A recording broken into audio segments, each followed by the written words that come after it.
어머니 진심으로 감사드려요. 며느리의 눈가에 눈물이 맺혔습니다. 두 손으로 내 손을 꼭 감싸지는데 그 온기가 가슴 깊이 스며드는 것 같았습니다. 그래, 이 맛에 자식 키우는 거지. 법무사 사무실을 나서는 길, 나는 42해 전 신혼 시절을 떠올렸습니다. 시어머니 눈치 보며 부엌에서 찬밥 먹던 날들, 새벽 3시에 일어나 시장 좌판 앞에 쪼그려 앉던 그 수천 번의 아침들. 손이 갈라지고 허리가 굽어도 이 악물고 모은 돈으로 장만한 아파트였습니다. 그 전부를 오늘 아들 내외 이름으로 넘겼습니다. 엄마 진짜 괜찮으세요? 아들 정훈이가 걱정스러운 눈으로 물었습니다. 42살이 되었어도 내 눈에는 아직 코올리게 시절 그대로인 내 아들. 아버지 없이 홀로 키운 내 전부였던 아이. 괜찮다 이놈아. 어차피 니 거 될 건데 미리 주는 게 뭐가 대수냐. 대수롭지 않은 척 웃었지만 사실 가슴 한구석이 허전한 건 어쩔 수 없었습니다. 평생을 일궈온 모든 것이 손에서 떠나가는 기분. 하지만 그보다 더 큰 건 아들 내외의 저 환한 얼굴이었습니다. 그래, 이게 맞는 거야.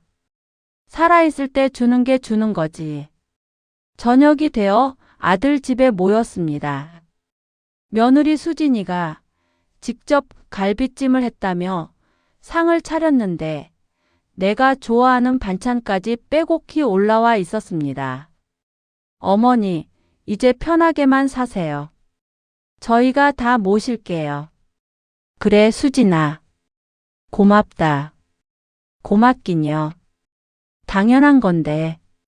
손자 민준이가 내 옆에 찰싹 붙어 앉으며 할머니 할머니 불러대는 소리, 아들이 내 밥그릇에 고기를 올려주는 손길, 며느리가 따뜻한 국을 떠주는 모습. 이 평화로운 풍경을 위해 평생을 달려온 것 같았습니다. 잘했어, 순자야. 이게 맞는 거야. 식사를 마치고 설거지를 도우려는데 며느리가 손사래를 쳤습니다. 에이 어머니, 오늘은 그냥 쉬세요. 제가 할게요. 그래도 진짜요. 가서 민준이랑 놀아주세요. 어색하게 웃으며 거실로 나왔습니다. 손자와 텔레비전을 보는데 부엌에서 며느리의 전화 통화 소리가 희미하게 들려왔습니다. 아마 친정 어머니와 통화하는 것 같았습니다. 응, 오늘 다 끝났어. 등기도 넘어왔고. 당연한 얘기였습니다. 오늘 있었던 일을 친정에 알리는 거겠지. 이제 진짜 우리 거야. 응, 걱정 마. 뭐라고? 심장이 덜컥 내려앉았습니다. 분명히 들은 것 같은데 텔레비전 소리에 묻혀 정확히는 알 수 없었습니다. 손자가 내 팔을 흔들었습니다. 할머니 이거 봐요. 로봇이 변신해요. 그래. 멋지다 민준아. 억지로 웃어 보였지만 가슴속에 뭔가 찜찜한 게 걸려 있었습니다. 에이 내가 잘못 들었겠지. 수진이가 그런 뜻으로 말했을 리가 없어. 그날 밤 며느리가 내어준 방에 누웠습니다. 익숙한 내 집이 아닌 아들 집 작은 방. 예전에는 손자 방이었는데 내가 자주 오니까 내 방으로 바꿔놓은 거라 했습니다. 천장을 바라보며 오늘 하루를 곱씹었습니다. 법무사 사무실에서 도장 찍던 순간 며느리의 눈물, 아들의 고마운 눈빛, 그리고 부엌에서 들렸던 그 한마디. 이제 진짜 우리 거야. 그게 뭐가 이상해, 순자야. 사실이잖아. 이제 진짜 저 애들 거 맞잖아. 스스로를 다독이며 눈을 감았습니다. 하지만 이상하게 잠이 오지 않았습니다. 괜히 서랍 속 낡은 도장을 꺼내 보았습니다. 50년 가까이 내 이름을 증명해 주던 도장. 이제는 찍을 곳도 없어진 이 작은 나무 조각이 오늘따라 유난히 무겁게 느껴졌습니다. 에휴, 괜한 생각하지 말자. 수진이가 밥상에서 내 손을 잡고 울었잖아. 그 마음이 가짜겠어. 그렇게 스스로를 설득하며 뒤척이다 겨우 잠이 들었습니다. 그날 밤 시어머니 꿈을 꿨습니다. 돌아가시기 전 치매 걸려 나를 알아보지 못하시던 시어머니가 꿈속에서는 또렷한 눈으로 나를 바라보며 말씀하셨습니다. 순자야, 자식은 믿는 게 아니야. 지켜보는 거야. 새벽에 눈을 떴을 때 베개가 젖어 있었습니다. 일주일이 지났습니다. 아들 집에서 지내는 것도 어느 정도 익숙해졌다고 생각했습니다.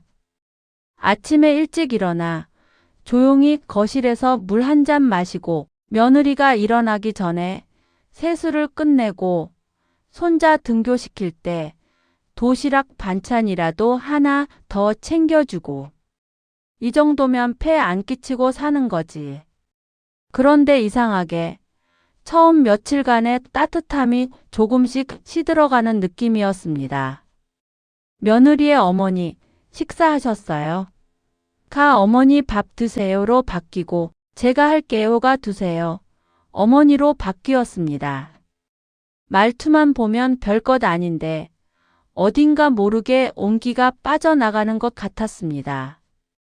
에이, 원래 그런 거야.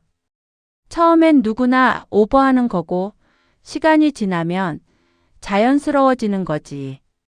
그렇게 생각하려 했습니다. 열흘째 되던 날 저녁이었습니다. 어머니, 내일 친구들이 집에 오는데요. 그래? 좋은 일이네. 네, 그래서. 어머니 내일 좀 밖에 다녀오시면 안 될까요? 점심때쯤이요. 그럼 그래야지.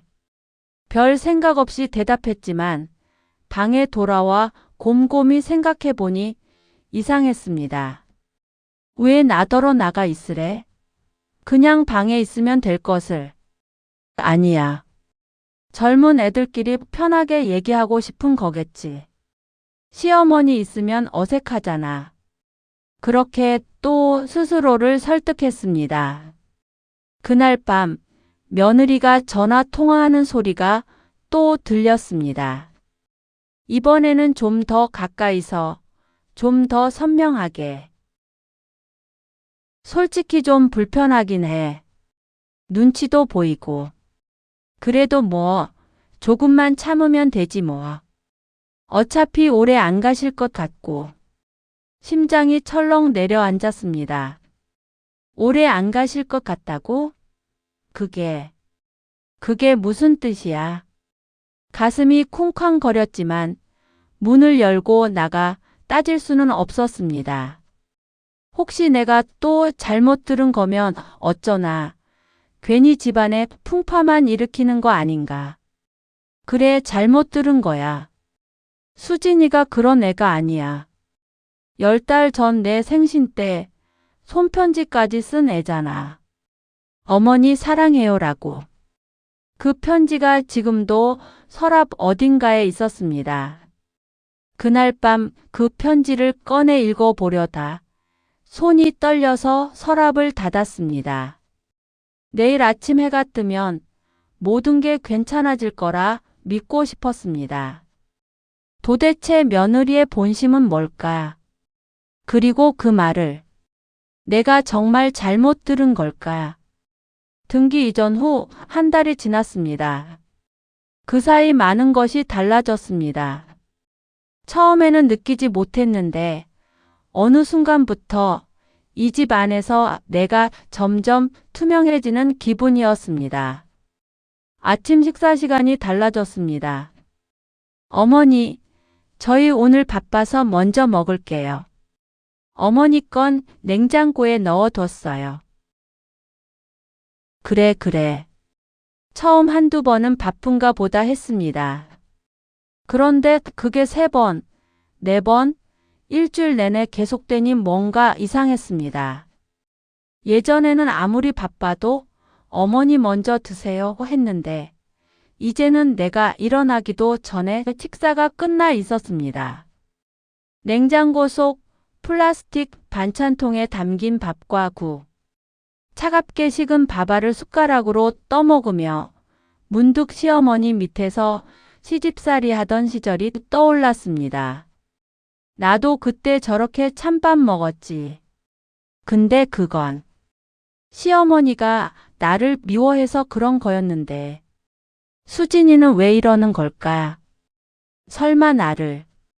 에이 아니야. 젊은 애들 바쁜 거지. 회사도 다니고 민준이 학원도 보내야 하고 계속 그렇게 스스로를 다독였습니다. 어느 날 저녁 거실에서 텔레비전을 보고 있는데 며느리가 아들에게 말하는 소리가 들렸습니다. 방문이 열려 있어 다 들렸지만 그들은 내가 듣는다는 걸 신경 쓰지 않는 것 같았습니다. 여보, 민준이 방 서재로 바꿀까? 민준이 이제 저기서 자기 싫대. 근데 어머니 계시잖아. 그니까. 어머니 방을 작은 방으로 옮기시면 되지. 더 작은 방. 창문도 없는 원래 창고로 쓰던 그 방을 말하는 거였습니다. 그건 좀. 왜?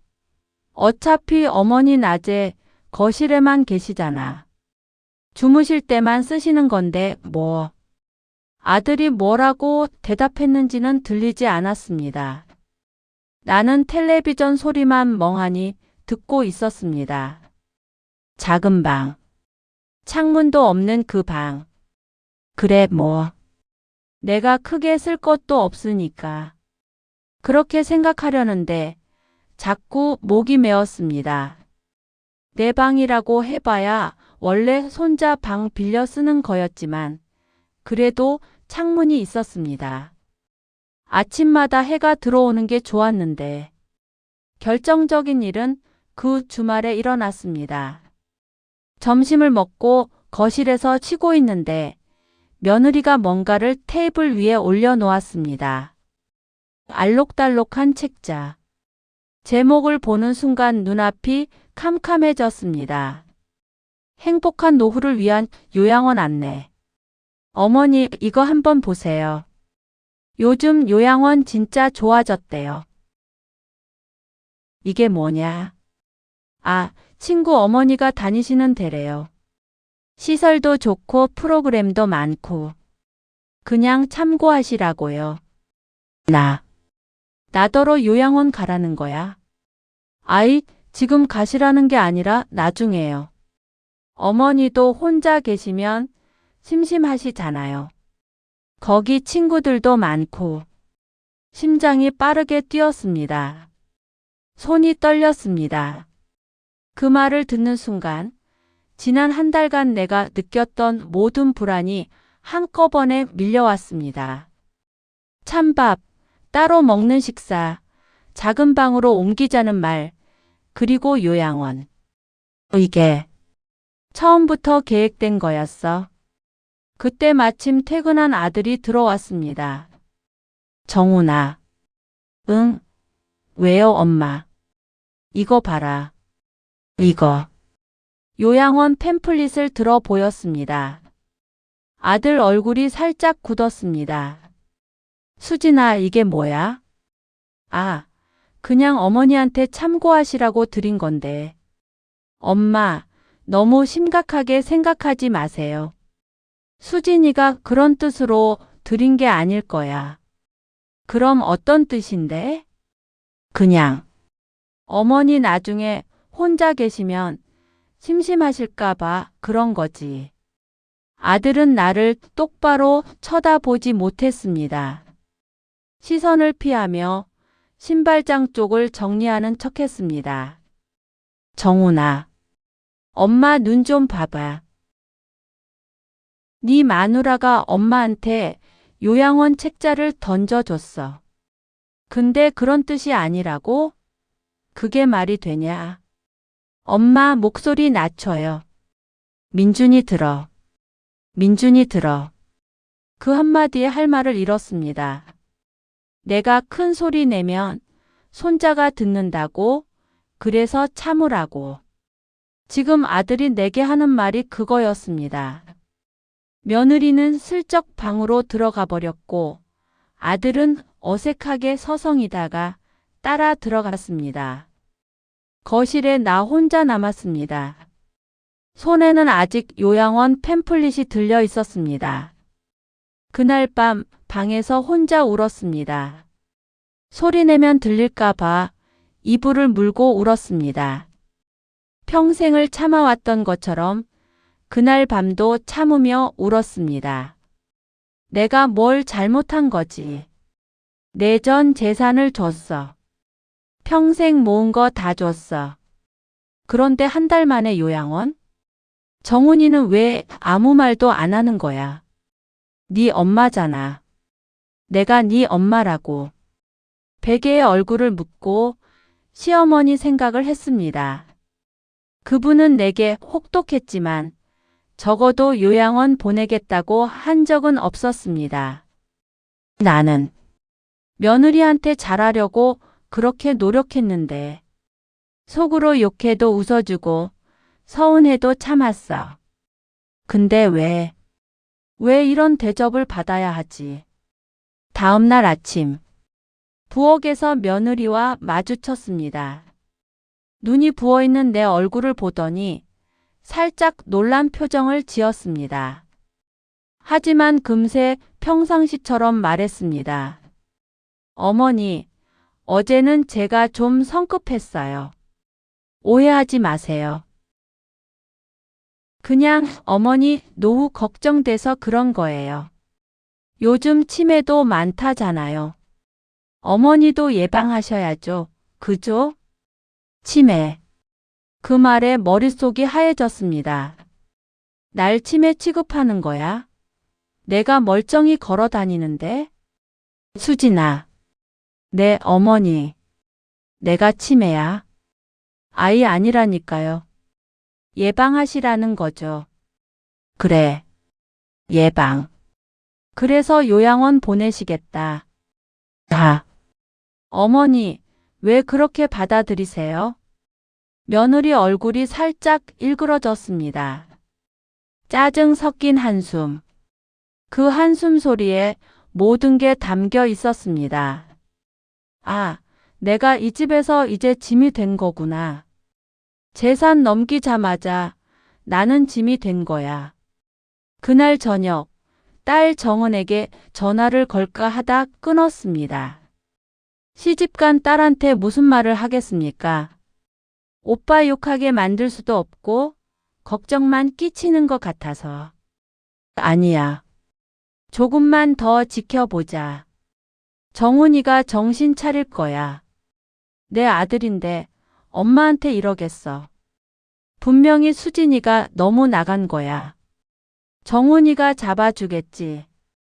그 밤도 잠이 오지 않았습니다. 벽 너머로 아들 부부의 웃음소리가 들렸습니다. 뭐가 그렇게 재밌는지 낄낄대는 소리. 저 웃음소리에 내가 있기는 한 걸까? 저들이 웃을 때 나 생각은 하기는 하는 걸까? 한 달 전만 해도 감사합니다. 어머니라고 울던 며느리. 지금은 내 앞에서 한숨을 내쉬는 며느리. 사람이 한 달 만에 이렇게 변할 수가 있나? 아니면 처음부터 저게 본 모습이었던 걸까? 손에 들린 요양원 팸플릿을 내려다 보았습니다. 행복한 노부. 표지에 웃고 있는 노인 사진이 마치 비웃는 것 같았습니다. 아들은 왜 나 대신 며느리 편만 들까? 내가 이 집에서 정말 쫓겨나게 되는 걸까?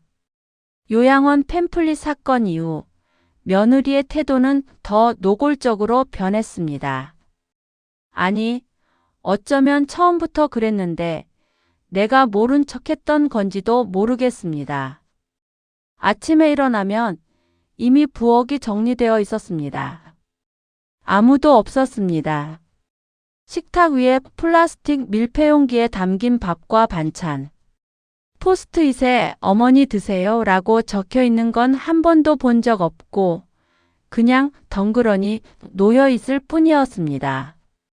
예전엔 따뜻할 때 드시라고 깨워주기도 했는데 혼자 밥을 먹는 게 익숙해졌습니다. 텔레비전 틀어놓고 찬밥에 물 말아 후루룩 먹고 설거지하고 그 단순한 루틴이 하루의 전부가 되었습니다. 거실도 예전 같지 않았습니다. 어머니, 저희 오늘 손님 와요. 어머니 방에 계시면 안 될까요? 어머니, 민준이 숙제해야 되는데 텔레비전 소리가. 어머니 죄송한데 여기 좀. 어느 순간부터 거실 소파에 앉아있는 것조차 눈치 보게 되었습니다. 내가 앉아있으면 며느리가 슬쩍 한숨을 쉬고 아들은 엄마 방에서 쉬시지 그래요 라고 말했습니다. 내 집이었어. 불과 2달 전까지 여기가 내 집이었어. 지금은 방 한 칸 빌려 사는 노인네가 된 거야. 결정적인 날은 손자 민준이의 말 한마디였습니다. 그날 저녁 민준이가 학교에서 돌아와 내 방 앞을 지나갔습니다. 나는 반갑게 문을 열었습니다. 민준아, 할머니 왔다. 간식 먹을래? 민준이가 슬쩍 뒤를 돌아보았습니다. 부엌에 며느리가 있었습니다. 아이의 시선이 엄마와 나 사이를 오갔습니다. 아니요. 숙제해야 해요. 그래도 잠깐. 이것만 먹고. 싫어요. 할머니 방 냄새 나요. 얼어붙었습니다. 머릿속이 하얘졌습니다. 냄새? 내가. 냄새가 나? 며느리가 민준이를 감싸며 말했습니다. 민준아, 그런 말 하면 안 돼. 할머니 속상하시잖아. 하지만 민준이를 데리고 바로 자기 방으로 들어가 버렸습니다. 훈육하는 것도 사과를 시키는 것도 없었습니다. 방으로 돌아와 문을 닫았습니다. 내 옷 냄새를 맡아보았습니다. 방 안을 둘러보았습니다. 평소대로 청소도 했고 환기도 시켰는데 그래, 나이 들면 냄새가 나나 보다. 노인 냄새라고 하잖아. 근데 그걸 손자한테 누가 가르쳤을까? 민준이는 원래 그런 말 하는 아이가 아니었습니다. 작년까지만 해도 할머니 할머니 하며 품에 파고들던 아이였습니다. 누군가 그렇게 말하는 걸 듣지 않았으면 저런 말이 입에서 나올 리가 없어. 그날 밤 거울 앞에 섰습니다. 주름진 얼굴, 검버섯 올라온 손등, 하얗게 센 머리카락. 내가 이렇게 늙었구나. 내가 이렇게 되었구나. 나는 이 집에서 뭐가 된 거지? 자식한테 다 주고 손자한테 냄새난다 소리 듣고 이게 뭐냐? 이게 대체 뭐냐? 그날 밤 서랍 속에서 옛 사진첩을 꺼냈습니다. 아들 정훈이 돌잔치 사진, 정훈이 초등학교 입학 사진, 둘이서 바닷가 갔을 때 찍은 사진. 이때는 정훈이가 내 손을 꼭 잡고 엄마 사랑해 했는데 이때는 내가 바빠서 못 가면 밤새 울었는데 그 아이가 지금은 눈물이 흘렀습니다. 멈출 수가 없었습니다. 사진 위로 뚝뚝 떨어지는 눈물을 손등으로 훔치다가 그냥 포기하고 울었습니다. 그러다 문득 오래된 사진 하나가 눈에 들어왔습니다. 시어머니와 내가 같이 찍은 사진. 결혼 초 명절 때 찍은 건데 둘 다 어색하게 웃고 있었습니다. 그때 시어머니가 내게 뭐라고 했었는지 기억이 났습니다. 순자야, 나중에 너도 늙어보면 알아. 자식한테 기대하면 안 돼. 기대하면 마음만 상해. 그때는 무슨 말인지 몰랐습니다. 아니, 알면서도 모른 척 했습니다. 우리 정훈이는 다를 거라고, 내가 잘 키우면 다를 거라고 믿었습니다. 어머니, 저도 이제 알 것 같아요. 왜 그렇게 말씀하셨는지. 며칠 후 밤늦게 화장실에 가려고 방에서 나왔습니다. 거실이 어두웠는데 부엌에서 불빛이 새어 나왔습니다. 아들과 며느리가 뭔가 이야기하고 있었습니다. 발을 멈추고 들었습니다. 엿듣는 게 비겁한 짓인 줄 알면서도 걸음이 떨어지지 않았습니다. 어머니 요양원 진짜 알아봐야 하지 않아? 갑자기 왜? 갑자기긴. 아까 민준이 얘기 안 들었어? 냄새 난다고. 민준이 예민한 시기인데 이러면 안 되잖아. 그건 민준이가 예의 없이 말한 거지. 아, 그니까 그게 문제라는 거야. 어머니 계시면 민준이 교육도 힘들어. 자꾸 할머니 방에 불러서 과자 주고 그러잖아. 식습관 다 망쳐. 잠시 침묵이 흘렀습니다. 엄마한테 뭐라고 해? 솔직하게 말해. 이제 따로 사시는 게 서로 편하다고. 우리가 요양원 비용 대드릴 테니까. 근데 엄마가 좋아하실까? 좋아하고 안 하고가 문제야. 현실적으로 생각해. 이 집 누구 건데? 우리 집인데 우리가 결정해야지. 우리 집인데 우리가 결정해야지. 우리 집. 등 뒤로 식은땀이 흘렀습니다. 2달 전까지 내 집이었습니다. 내 이름으로 된 집이었습니다. 그런데 이제는 우리 집이 아니라 저들의 우리 집이 되어 있었습니다. 조용히 방으로 돌아왔습니다. 심장이 너무 세게 뛰어서 잠이 오지 않았습니다. 그래, 이제 결정하자. 더 이상 참으면서 살 수는 없어. 내가 준 거니까 참아야지. 그랬는데 이건 아니야. 이건 참는 게 아니야. 이건 짓밟히는 거야. 창밖을 바라보았습니다. 새벽 3시. 예전에 새벽 장사 나가던 시간이었습니다. 그때는 힘들어도 희망이 있었습니다. 아들 잘 키워서 좋은 데 시집 보내고 나도 노후에 편하게 살겠다는 희망. 그 희망이 이렇게 배신당할 줄은 몰랐어. 내가 바보였어. 내가 바보야. 아침이 밝았습니다. 며느리가 커피를 마시며 핸드폰을 보고 있었습니다. 나를 보고 가볍게 고개만 끄덕였습니다. 아들은 이미 출근한 후였습니다. 수진아. 네, 어머니. 나. 정은이네 가봐야겠다. 네? 갑자기요? 응. 딸 얼굴 좀 보고 올게. 며느리 표정이 미묘하게 밝아지는 게 보였습니다. 눈 주위가 살짝 풀리고 입꼬리가 올라가는 것. 숨기려 해도 숨길 수 없는 안도. 그래, 이게 네 본심이지. 내가 없으면 좋지? 조금만 기다려라. 내가 어떻게 해야 할지 생각해 볼 테니까. 더 이상 이대로는 살 수 없다. 내가 이 집에서 뭐가 되었는지 딸한테 말해야 할 때가 된 것 같다. 주말이 되었습니다. 정훈이는 오지 않았습니다. 엄마 미안해. 오늘 갑자기 회사에서 연락 와서. 다음 주에도 정훈이는 오지 않았습니다. 그 다음 주에도. 3주째 되던 날 내가 먼저 전화를 걸었습니다. 정훈아, 엄마가 직접 갈게. 집에 두고 온 것도 있고. 언제요? 내일. 엄마 잠깐만요. 수진이하고 얘기하고 다시 전화할게요. 수진이하고 얘기하고. 내가 내 아들 집 가는 건데 며느리하고 얘기해야 되는 거야.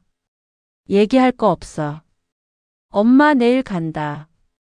일방적으로 끊었습니다.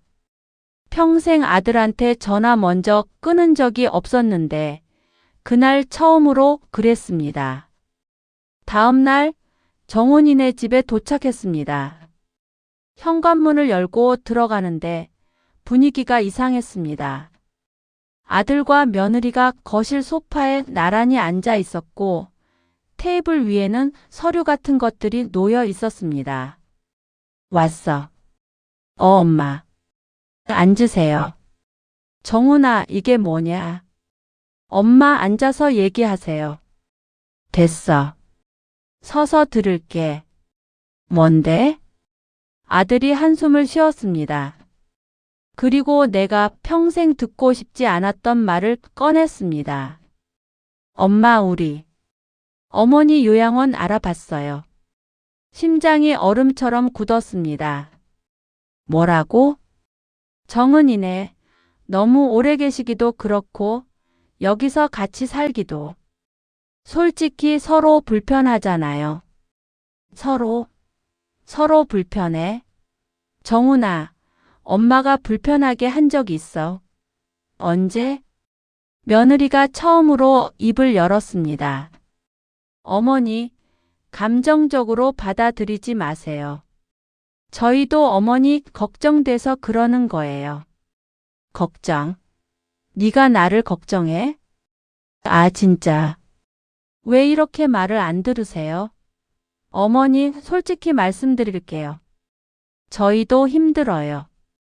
민준이 키우랴, 회사 다니랴. 거기에 어머니까지 모시면 저 진짜 못 살아요. 내가 언제 모시래? 내가 밥 해달라 한 적 있어. 빨래 해달라 한 적 있어. 같이 사는 게 모시는 거예요. 신경 쓰이는 거예요. 신경 쓰인다. 내가 이 집에서 그런 존재였구나. 그때 아들이 폭탄 같은 한마디를 던졌습니다. 엄마. 뭐? 엄마도. 그때 할머니한테 그랬잖아요. 시간이 멈추는 것 같았습니다. 뭐라고? 할머니 돌아가시기 전에 엄마가 이 집 명예 바꿨잖아. 나 그때 중학생이었는데 다 기억해요. 숨이 막혔습니다. 그때 상황은 할머니 치매 걸리셨을 때 엄마가 명예 이전했잖아. 나 그때 할머니가 우시는 거 봤어요. 머릿속이 하얘졌습니다. 그 일은 상황이 달랐습니다. 정훈아, 그건 상황이 달라. 뭐가 달라요? 할머니가 치매 걸려서 사기 당하실까봐 그런 거였어. 엄마가 할머니 요양원 보낸 적 있어. 결국 요양병원 가셨잖아요. 그건 할머니가 걸음도 못 걷게 되셔서. 내가 다 감당 못해서. 지금 엄마도 마찬가지예요. 아들의 눈이 차가웠습니다. 그 눈을 보는 순간 내가 키운 아이가 맞나 싶었습니다. 정훈아, 그때 할머니 우시는 거 봤다고 했지. 근데 그 후로 내가 얼마나 할머니 곁에 있었는지는 기억 안 나냐. 3년이야. 할머니 돌아가실 때까지 3년 동안 매일 병원 다니면서 얼굴 닦아드리고 기저귀 갈아드리고. 근데 너는 엄마한테 뭘 해줬냐? 목소리가 갈라졌습니다. 돈 받고 한 달 만에 요양원 보내겠다고 하는 게 그게 엄마한테 해줄 짓이야. 아들은 대답하지 못했습니다. 그때 진짜 무슨 일이 있었던 걸까? 나는 정말 잘못한 걸까? 정은이가 오기로 한 다음 날 아침, 일찍 일어나 짐을 다 꾸리고 거실로 나왔습니다. 그때 현관에서 소리가 났습니다. 아들과 며느리가 이른 아침인데 옷을 차려입고 어디 나가려는 것 같았습니다. 2시간쯤 지났을까? 초인종이 울렸습니다. 정은이인가 싶어 문을 열었는데 낯선 사람들이 서 있었습니다. 박순자 어르신 되시죠? 누구세요? 저희 그린힐 요양원에서 왔습니다. 오늘 입소 예정이시라고. 네?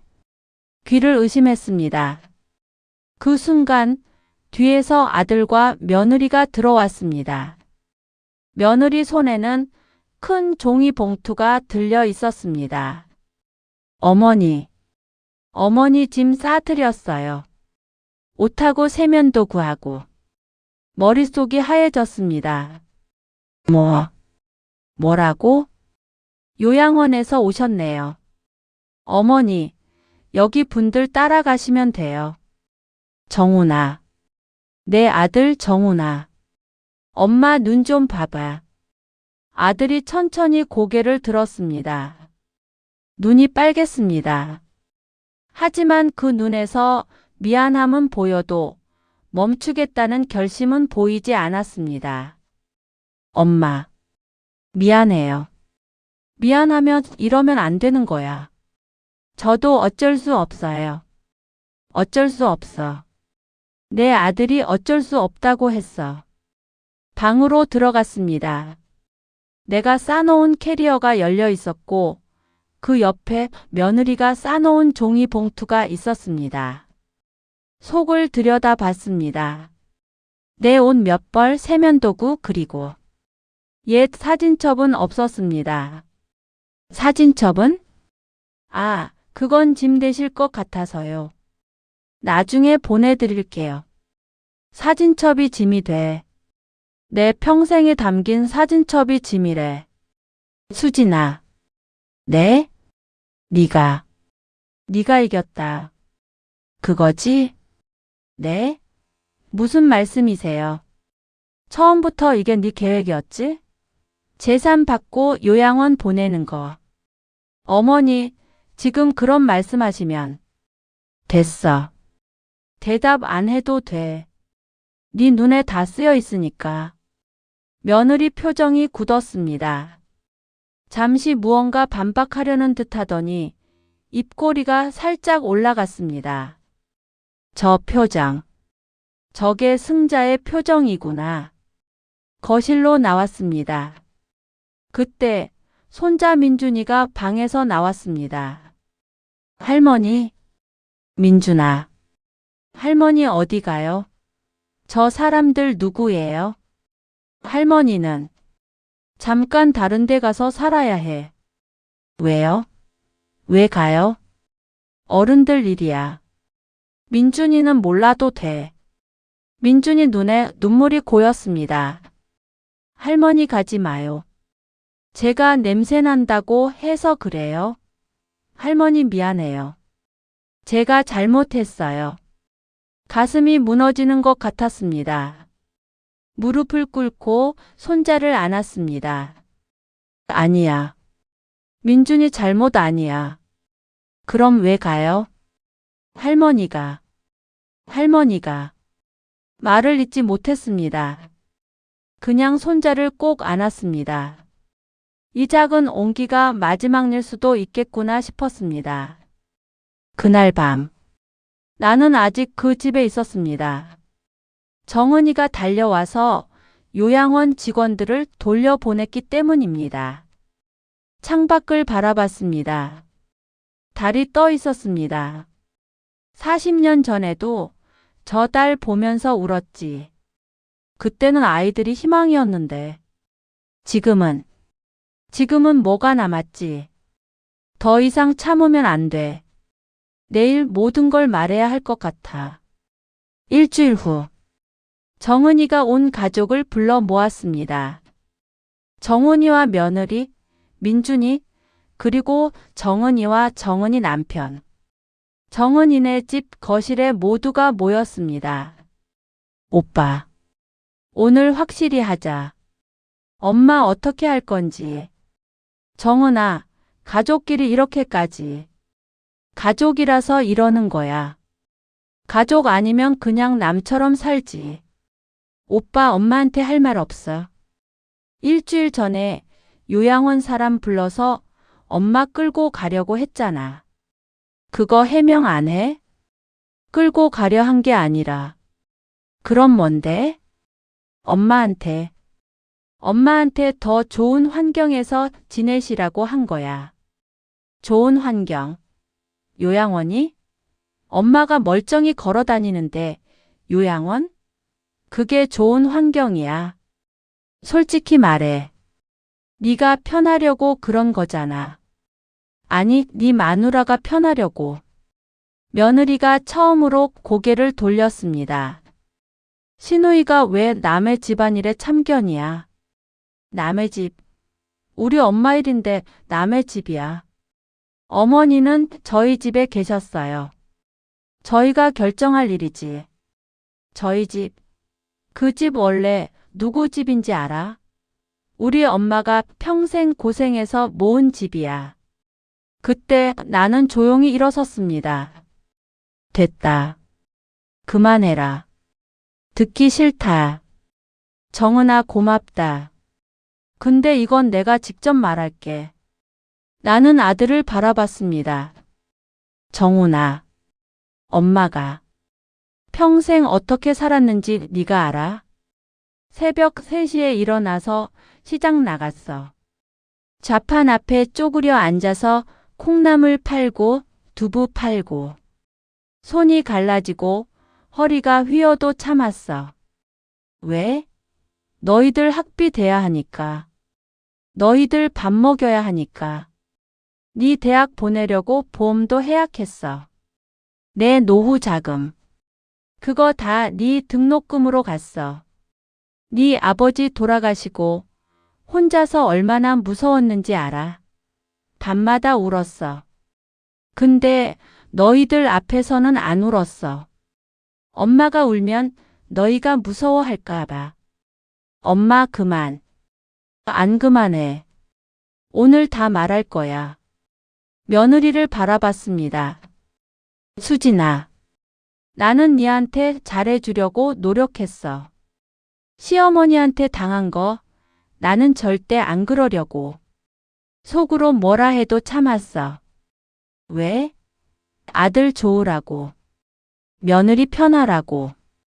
근데 너는 내가 뭐가 됐냐. 등기 넘기자마자 이제 우리 거야.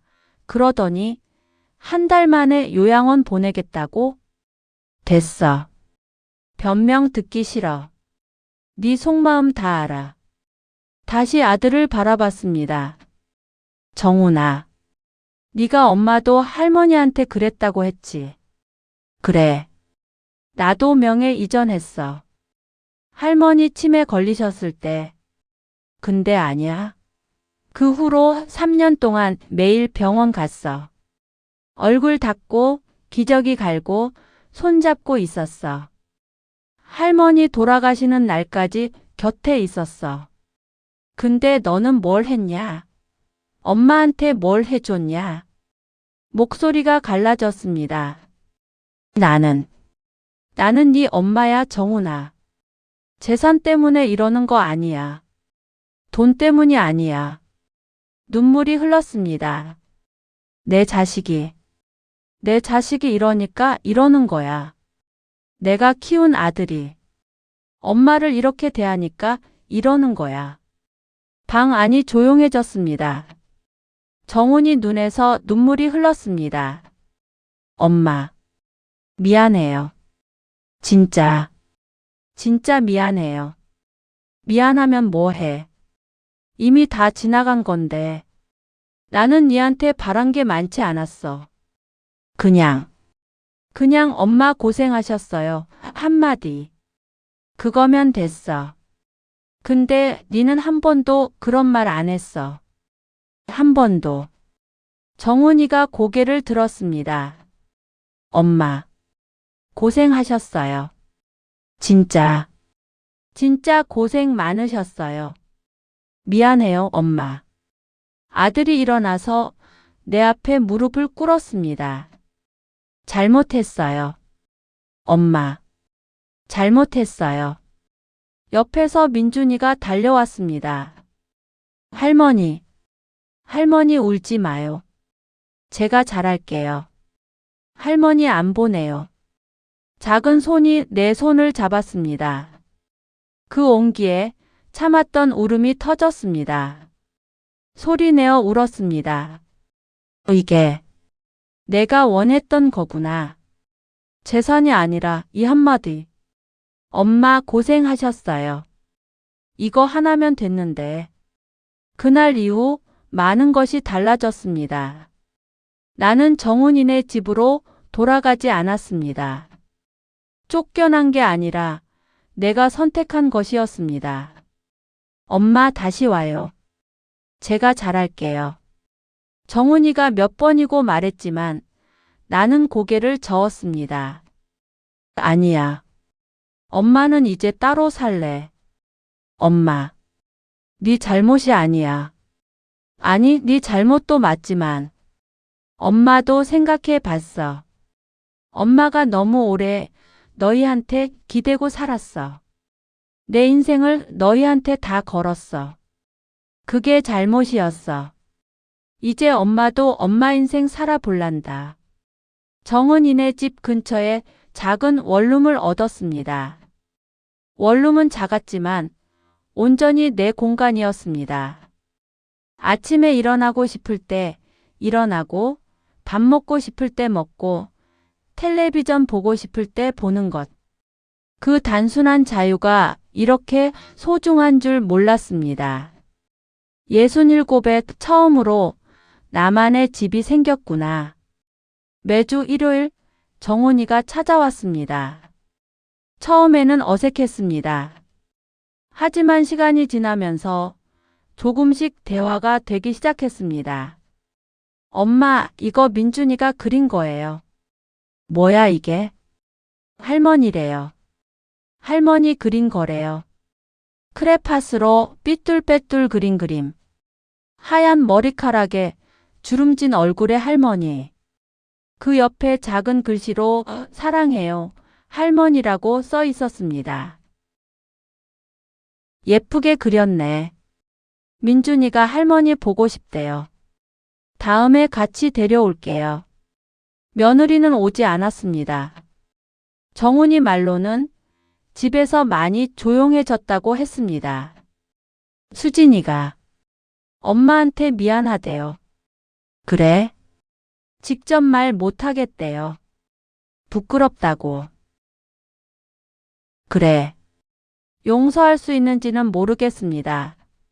하지만 미워하는 것도 이제는 지쳤습니다. 어느 날 오후 혼자 동네 공원을 산책했습니다. 벤치에 앉아 지나가는 사람들을 구경했습니다. 예전에는 이런 거 볼 시간도 없었는데 새벽부터 밤까지 일하고 아이들 챙기고 집안일하고 그냥 살아남느라 바빴지. 핸드폰이 울렸습니다. 정은이었습니다. 엄마 뭐해? 공원에서 앉아 있어. 혼자. 심심하지 않아? 아니. 좋아. 엄마. 많이 달라지셨다. 그래? 예전엔 가만히 앉아 있는 거 못 견디셨잖아. 항상 뭔가 하고 계셨는데. 그랬나? 지금은 편해 보여요. 편해. 진짜 편해. 전화를 끊고 하늘을 올려다 봤습니다. 구름이 천천히 흘러가고 있었습니다. 편하다. 이 나이에 처음으로 편하다. 저녁에 원룸으로 돌아와서 서랍 속 낡은 도장을 꺼냈습니다. 50년 가까이 나를 증명해 주던 도장. 근데 이제는 괜찮아. 이 도장이 없어도 나는 나니까. 창밖을 바라봤습니다. 해가 지고 있었습니다. 노을이 예뻤습니다. 재산은 줬어도 내 자존심까지 준 건 아니었구나. 내 인생까지 준 건 아니었어. 이제야 내 인생이 시작되는 것 같아. 다음 날 아침, 일찍 일어나 창문을 열었습니다. 시원한 바람이 들어왔습니다. 작은 원룸, 낡은 가구, 소박한 아침. 하지만 이 모든 게 내 것이었습니다. 내가 선택한 것이었습니다. 혼잣말이 나왔습니다. 순자야, 잘했어. 이제 남은 시간, 너를 위해 살아. 일주일 후, 민준이가 찾아왔습니다. 할머니, 여기 좁아요.